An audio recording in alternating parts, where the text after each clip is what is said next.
Ćao svima, ja sam Pavle Janić, radim u Play Studios Europe trenutno na poziciji producenta i drago mi što ste me pozvali da budem gost. Ja sam Aleksandar Ilić i dolazim iz Playrix RS kompanije gde radim na poziciji Project Manager. Ja sam Milica Todorović iz Ubisofta Beograd i radim na poziciji Associate Producera. Ja sam Lazar Ivanović, ja radim u Ubisoftu studiju u Beogradu kao HR business partner. Počeo sam dakle sa QA pozicijom, nekih 5 godina sam na poziciji PM-a, ovo je prvi put da sam na poziciji samog producenta, već ajde kažem godinu dana, tako da to je da kažem neki moj background, a osnovne stvari koje su mi, ajde da kažem, nekako strukturirale moj put ka gamingu, to je pre svega moja ogromna lična pasija ka gamingu, znači gamer sam od detinjstva. A druga stvar je ljubav prema antropologiji u najsveobuhvatnijem smislu te reči. Čak da kažem nepunih godinu dana sam radio kao konsultant na radionicama, da kažem tako, psihodinamike, tako da tu sam se upoznao sa behavioralno-kognitivnim principima psihoanalize i to mi definitivno i sada pomaže u radu kao producentu sa živim ljudima. Po obrazovanju sam ekonomista, završio sam ekonomski fakultet u Kragujevcu i u gaming sam upao prilično slučajno. Kao pretpostavljam i većina ljudi koja je tada ulazila u gaming. Počeo sam da radim po završetku fakulteta u jednoj firmi van IT sektora uopšte i te 2015. godine sam od bivše kolege sa kojim sam tada radio u toj firmi saznao za studio u Novom Sadu Apex, koji se u tom trenutku onako prilično širio, primao nove ljude koji su spremni da uče nove stvari, da pre svega naravno vole igre i da generalno se razvijaju u tom pravcu i to je za mene onako bila šansa koju nisam hteo da propustim ili bar da probam. Tako da, eto, to je bio neki početak. Počeo sam, odnosno prijavio sam se za poziciju junior producenta. Onako, to je bilo, ono što me preporučilo za tu poziciju u tom trenutku, naravno nisam imao nikakvo iskustvo u gamingu, je to što sam imao nekog iskustva rada sa timovima na pređašnjim nekim pozicijama. I pored toga što naravno sam volao igre i igrao ih celog života pre toga. Tako da dobio sam, kao što rekao, šansu da radim na toj poziciji. Bukvalno da mi je neko rekao godinu dana pre toga da će se to desiti, ne bih mu verovao sigurno, tako da eto. Od uvek sam htjela da se bavim gamingom. To je bilo bukvalno childhood dream, samo nisam mislila da je to moguće u Srbiji u tom trenutku kad sam ja nekako počinjala karijeru. Ono što je bio moj početak jeste grafički dizajn i to je i srednje škola i kasnije studiranje. Grafički dizajn je bio passion. To sam počela da radim isto i tokom studiranja i nakon studiranja sam se bavila time. Radila sam u nekim marketinškim agencijama, radila sam neke web sajtove i u tom pravcu i igram slučaja jedna od firmi u kojoj sam radila posljednji grafički dizajn je odlučila da napravi svoju sestrinsku kompaniju koja će se bavi igrama i bukvalno su me samo pitali kao jel bi ti probala da praviš neki UX, UI, nešto? To je bilo instant da, naravno. Nije uopšte bilo razmišljanja o tome i od tog trenutka nadalje sam se bavila artom prvo, odnosno tim nekim kao grafičkim više delom, user interfejsom, pa onda i nekim digitalnim paintingom, kreativnom direkcijom, lidovanjem artista, da bi eventually došla do toga da se bavim produkcijom i nekim menadžmentom ljudi.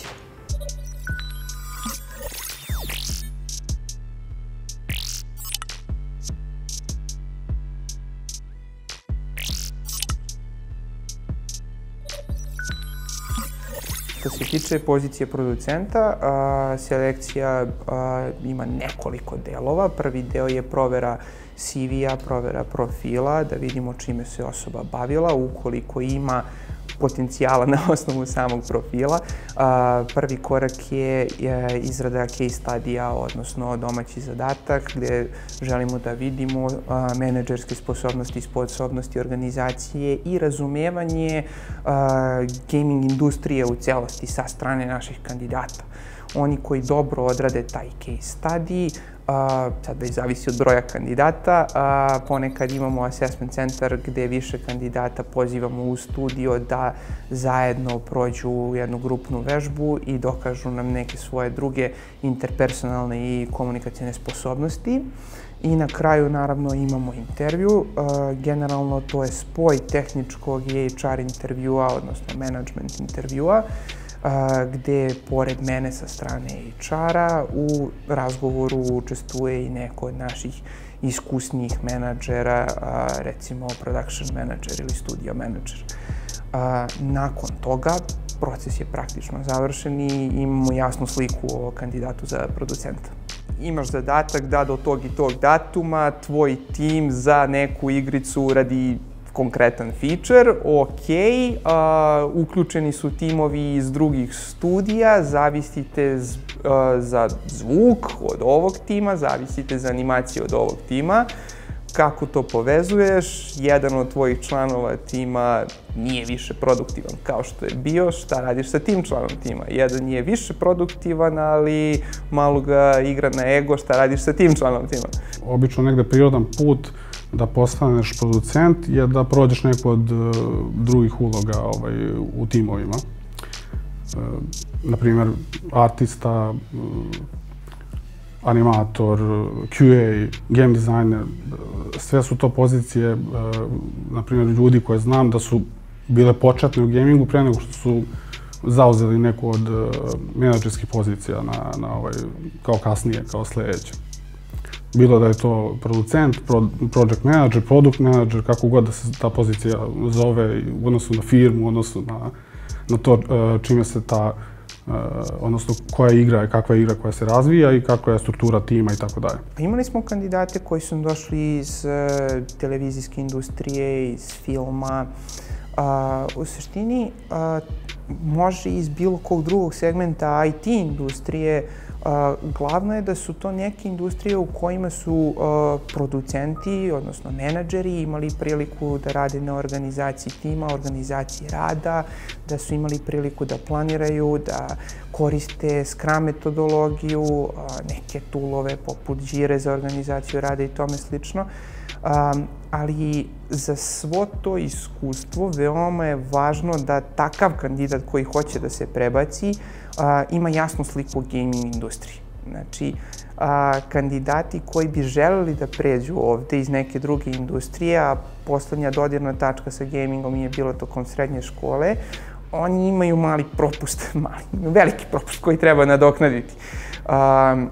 Poželjno je da ako neko već želi da se prebaci u gaming iz druge industrije na ulogu producenta sa uloge menadžera ili producenta, da je zaista u korak sa trendovima, da je ta osoba svesna sa time šta se dešava na tržištu, šta je popularno u gamingu, zašto je popularno u gamingu, kako se stvari rade, jer to je nešto što će ih izdvojiti od bilo kog drugog menadžera koji ne zna ništa o gamingu, koji je jednostavno preveliki zahtev što se truda tiče da bi se takva jedna osoba uklopila u gaming industriju. Glavna, osnovna uloga producenta je da učini da se projekat deliveruje. Znači, napravi projekat da se desi, make it happen, da on izađe pred igrače. To je ono što je srž nekako. Sad, kako se to dešava, to su neke finese, ali u principu moj posao je da učinim da ljudima koji prave igru, da imaju sve što im je potrebno da bi tu igru napravili kako treba, na vreme, u budžetu koji imamo, da svi budu srećni, da oni budu motivisani, da budu srećni s tim što su napravili i da na kraju napravimo dobru stvar za igrača. To je nekako onako ark.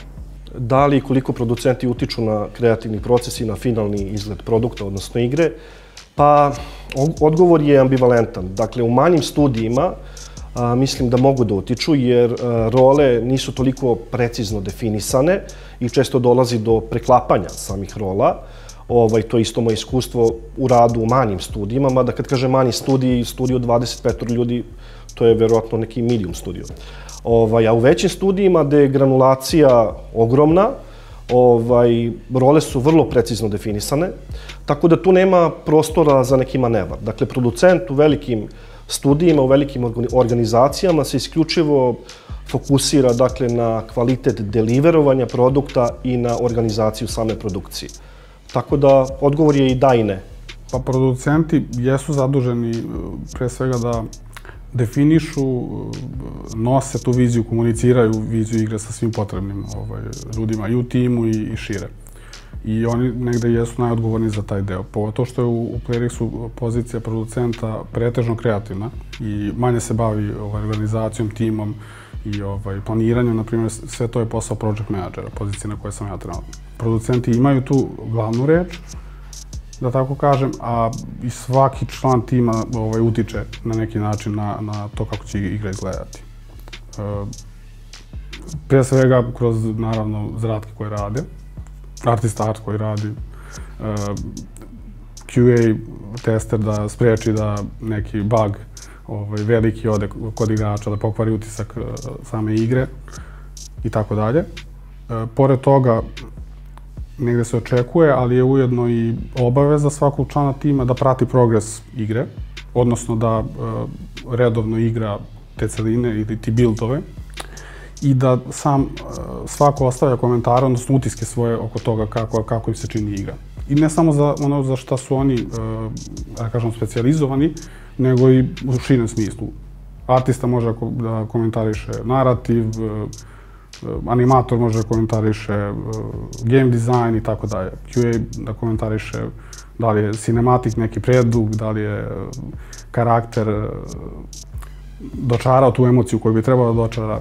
Tako da sve te komentare producent analizira i negde zajedno s timom dolaze do toga šta bi trebalo da se menja u daljim iteracijama igre.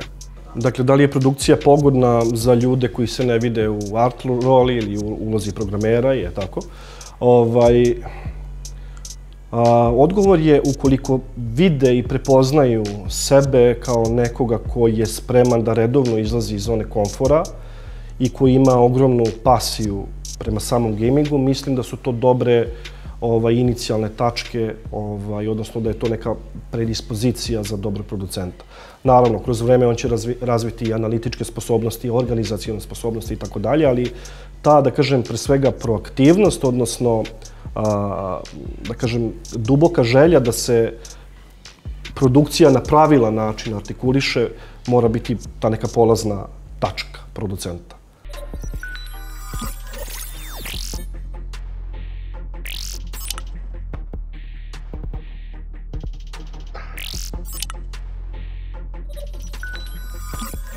Što se tiče alata koju koristim, 90% vremena se oslanjam zapravo najviše na komunikaciju. Zvuči će glupo, ali koristim kao Teams i razgovaram s ljudima, gledam da li su svi on the same page, da li svi znaju šta treba da rade, da li su komunicirali jedni sa drugima, svoje potrebe, da li su svesni svojih timelina i ostalo. Tako da stvarno najveći deo je to, komunikacija. Sad, da li je uživo komunikacija, da li putem poziva ili su to mailovi, messengeri i ostalo. Što se tiče samog nekog project managementa, tu koristimo Jiru. To je onako, što se kaže, bread and butter ove industrije i tu se nalaze svi taskovi, svi milestone koji treba da uradimo, onako breakdownova, korak po korak, bukvalno zašto nešto radimo i na koji način to radimo i onda se breakdownuje u male korake. Tako da, što se toga tiče, to su neke onako osnovne stvari. Što se tiče neke moje sad dodatne lične organizacije, ja koristim neke notove ili neke lične organizacione toolove. Sad, svašta sam nešto probala i Trello i ne znam, Notion i gomilo nekih tih stvari, ali to je već onako na ličnom nivou šta tebi odgovara da pratiš šta treba da uradiš u toku dana. Ja obično napravim tu nekih top 5 koje moram da uradim u toku dana, koji su mi must, jer bez toga nećemo ispuniti to što je trebalo tog dana. I onda nekih još 5 stvari koje mi dođu u toku dana da dopišem, gospoda, ovo treba da se uradi, treba zovi Miku, Peru, kaži Žiki da treba ovo i tako dalje. Tako da da, to su neke osnove. Nema nekih prekompleksnih alata u mom poslu. Koje alate koristim svakodnevno? Pa to su pre svega, da kažem, primarni menadžment alati koje svi koristimo, generalno u menadžment svetu, to su Jira ili ti Jira, zavisi kako je ko akcentuje, Asana, spreadsheetovi, ali Takođe, ukoliko dakle, studio ima interno razvijen engine ili ukoliko koristi neki od engine poput Unity-a i Unreal-a, svakako mislim da je producentu neophodno da ima pristup istom kako bi mogao da prati komitove i uopšte da prati proces, recimo konkretno bug fixing. Ali opet da kažem, to je nekako više vezano za manje studije, u većim studijima prosto to su imaš gomilu profesionalaca koji su isključivo fokusirani na taj deo posla ako je u pitanju game engine, tako da naši alati su Jira, Asana i Spreadsheetovi. Koje lične osobine čine dobrog producenta? Pa ajde, ne bih da zvuči previše kliše, ali pre svega proaktivnost, izlazak iz zone komfora, dobre komunikacione veštine sa naglaskom na takozvanu asertivnu komunikaciju.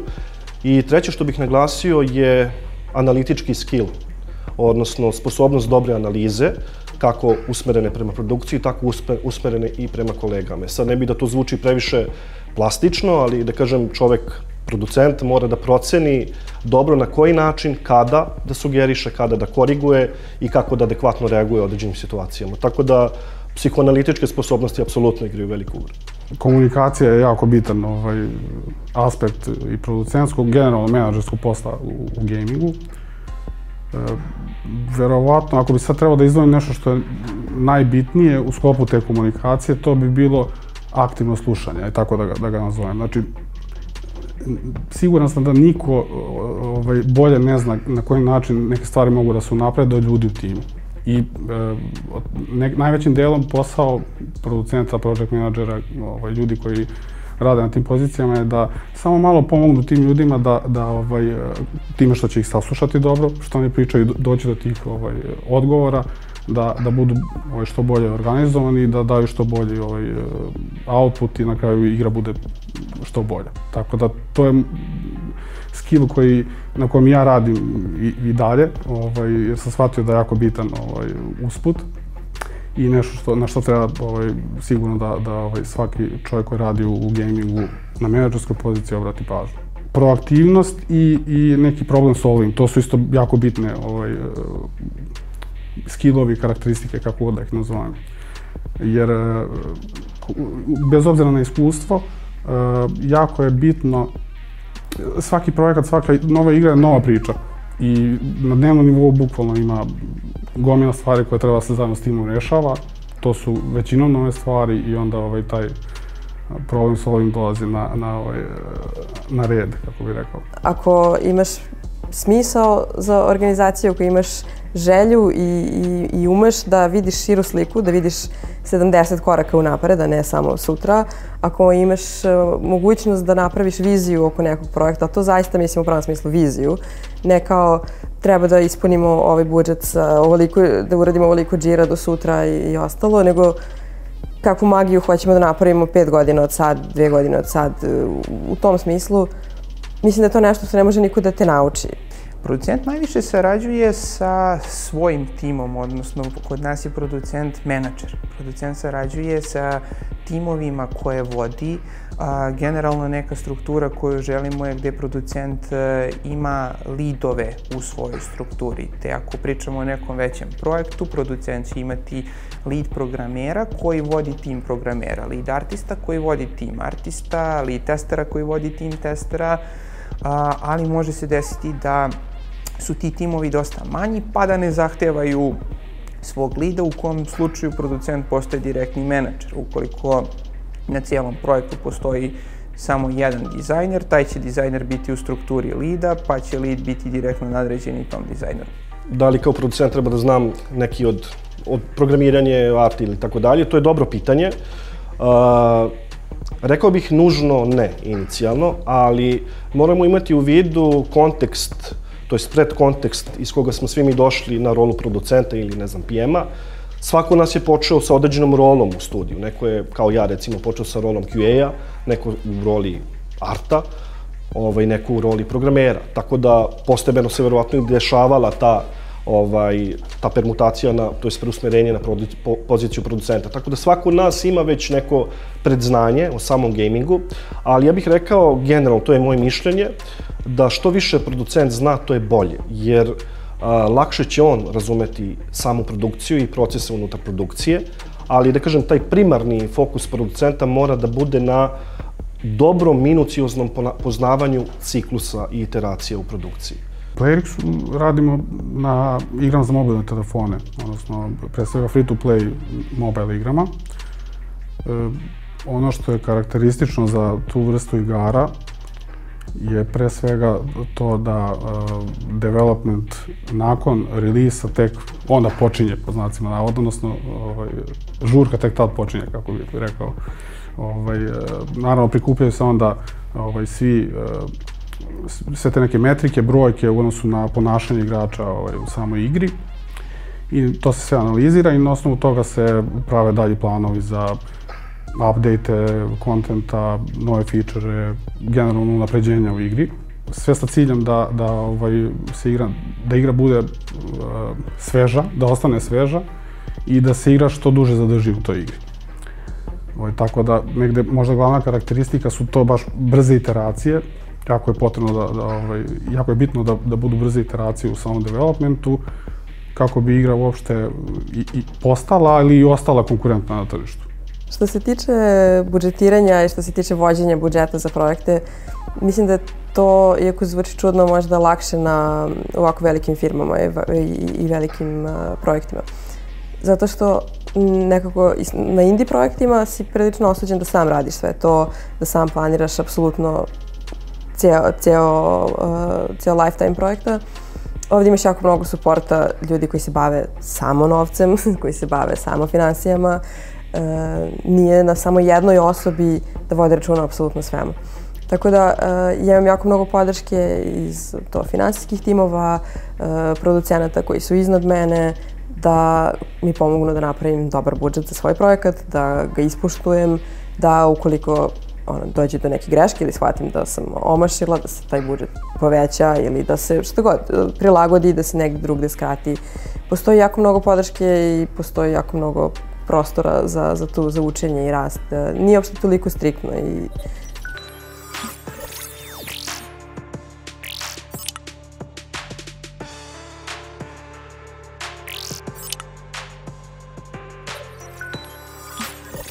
Šta najviše volim u svom poslu? Da. Pre svega dinamiku. Znači, intenzivnu dinamiku koju pre svega intenzivno opitujem sad ovde u live opsu u Play Studiosu. Dakle, kad kažu job description, intenzivno, dinamično okruženje, zapravo to je to.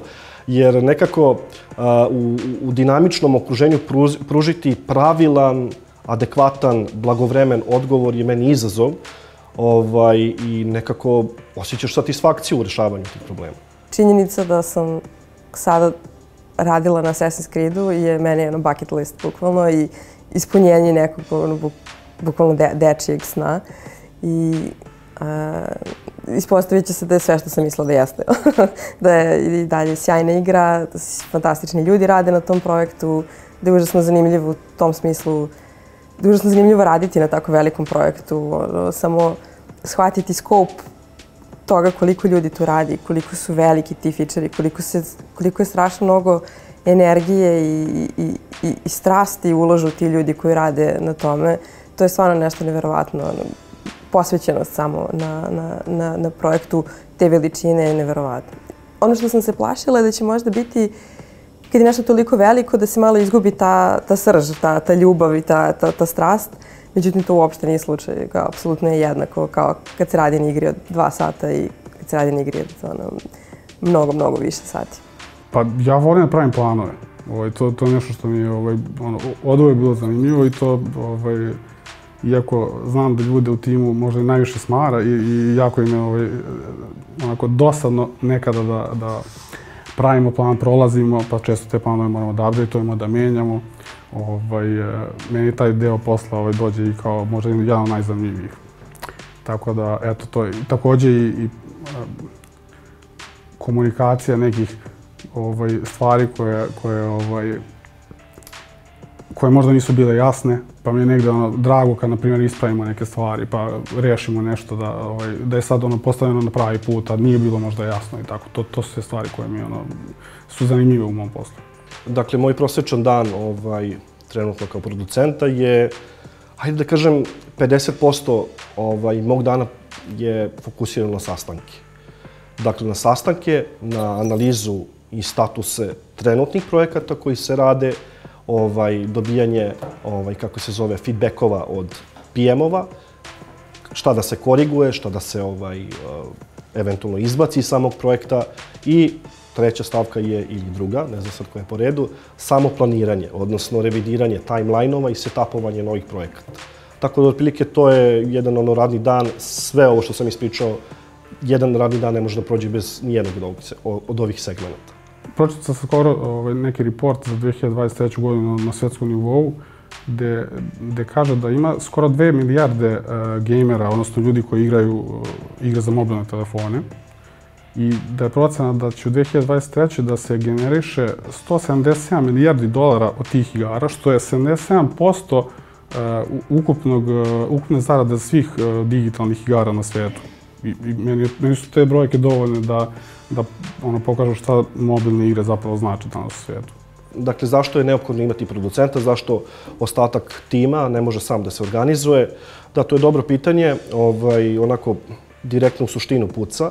Rekao bih pre svega da manji timovi, recimo timovi ako ih ima od 5 do 10, ne moraju nužno imati producenta. Ali ako taj broj skalira i ukoliko tim raste, neophodno je da postoji osoba, odnosno rola koja će da na neki način organizaciono artikuliše celu produkciju. I to je zapravo ono što producent radi. I jako je bitno da u toj organizaciji, pokušaju organizacije i strukturiranja svega što se dešava u produkciji, bude, ja to volim da kažem, neinvazivno invazivan. Odnosno da drugi, odnosno da kolega ne osjeća opterećenje. Zapravo, producent je taj koji mora da izađe iz zone komfora i da to neko breme, da kažem, produkcije ponese na svojim leđima. I zato mislim da je to između ostalog i razlog zašto tu rolu jako poštujem i zašto je volim. Ako volite igre, ako vas zanima na koji način igre funkcionišu, kako se razvijaju, koje su pozicije, ako sve to zanima, a onda specijalno za menadžerske pozicije, ako ste još pitani organizovani i volite pravite planove, checkliste, da organizujete te stvari i nije vam problem da komunicirate stvari na dnevnom nivou, da volite da objašnjavate i da vam to ide. Mislim da onako ima potencijal za rad u gamingu generalno i na nekoj od, na primjer, menadžerskih pozicija. Iz mog iskustva to je i posjećivanje drugih studija Ubisofta i posjećivanje drugih studija izvan Ubisofta ovako i konferencije. Stvarno mislim da mi imamo tržište koje je neverovatno bogato i koje neverovatno ima mnogo prilika i tek se širi i tek se otvori i tek će biti prilika. Tako da mislim da je savršeno vreme da se uđe u industriju bilo juče, a sledeće savršeno je danas. Tako da, apsolutno, i to mislim za svakoga ko razmišlja uopšte o tome, rekla bih take a leap of faith i samo uskočite i za svakoga postoji mesto, postoje entry pozicije, postoji prostor za rast, postoji toliko mnogo širine da otkrijete šta hoćete da radite ako niste sigurni u tom trenutku kad ulazite u industriju. Znam da hoću da pravim igre, nisam sigurna u čemu sam dobra, uđe u neku poziciju, postoji gomila pozicija tipa dev testerskih ili nekih tih jako entry pozicija koje onda dozvoljavaju da vidiš iznutra šta sve ima što možda nisi znao da ima jer je jako kompleksna industrija, postoji jako velika granulacija pozicija, specijalizacija, otkrićeš nešto za što nisi ni znao da si talentovan i da ti prija. U ovoj industriji su ljudi jako friendly, jako vole da dele, jako će vas lepo primiti, ne postoji nikakav judgment, ne postoji nikakav shaming ako se nešto ne zna. Jako su divni ljudi, jako je lepa industrija, jako je srećan život kad radiš u to, tako da just take a leap of faith.